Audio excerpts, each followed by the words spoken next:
Well, it's official. Journey, Yes, ELO, Pearl Jam, Joan Baez, and Tupac Shakur will be inducted into the Rock and Roll Hall of Fame. I'm John Bowden from rockhistorymusic.com.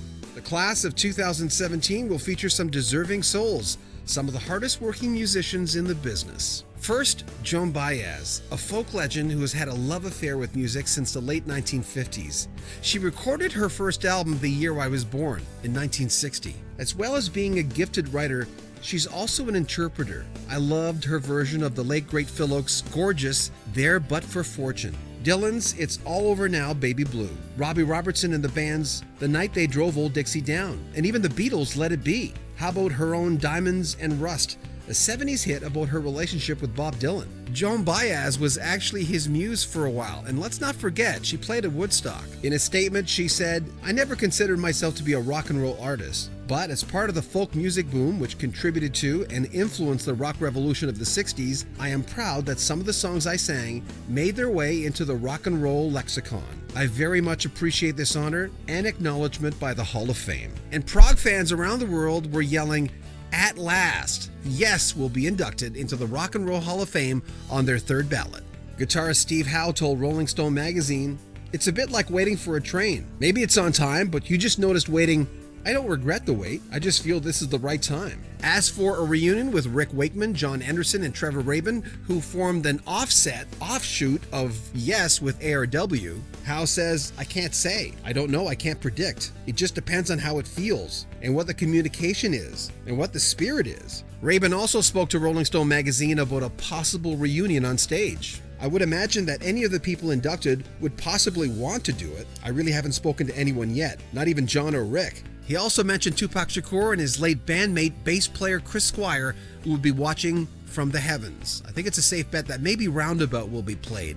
I'm thinking that's a safe bet. The Electric Light Orchestra's leader and voice, Jeff Lynne, said today, "I am deeply honored to be inducted into the Rock and Roll Hall of Fame, and would like to thank all the great fans who have supported us over the years." The band started in 1970, 2 years after Yes was formed, with an offshoot, in their case, of the band The Move, with Bev Bevan, Roy Wood, and Jeff Lynne.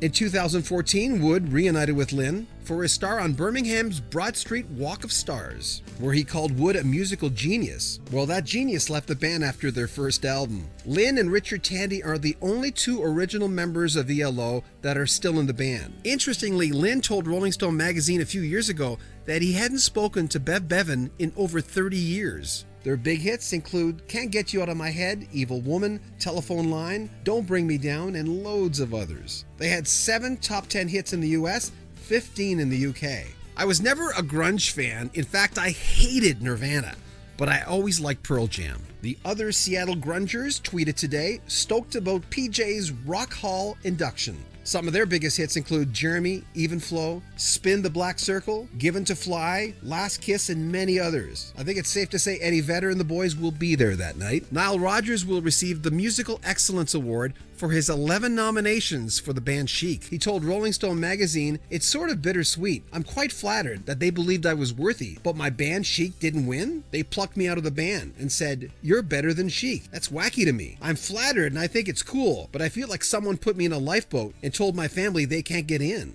And then there's Journey, who received more votes than anybody else this year. They have 17 top 40 hits in the US alone. Many of those were sung by the much-loved singer Steve Perry. Even though their current singer, Ernell Pineda, has a much better voice now, I'm sure, than Steve Perry has now, fans have been waiting for a reunion between Steve Perry and Journey for a long time. By the way, this was the first nomination for Journey, and they clinched it. Guitarist Neil Schon told Rolling Stone, "I kind of feel that we were already in with our fans and the amount of records we've sold all over the world. I wasn't expecting anything at all. I've learned to be that way. If you don't expect something and it comes, then it's good news. I'm honored. I think we're all honored." As far as that reunion with Perry, the guitarist says, "I think it would only be right and just. So yeah, I'll be crossing my fingers. We all love Steve." The Rock and Roll Hall of Fame induction will be at Brooklyn's Barclays Center next year, April 7th, 2017. Congratulations to all the nominees and the inductees. We'll have a lot more stories about the Rock and Roll Hall of Fame coming up in the next few months. Make sure you share our videos, comment on our videos, and subscribe to our channel. I'm John Bowden. This is Rock History Music.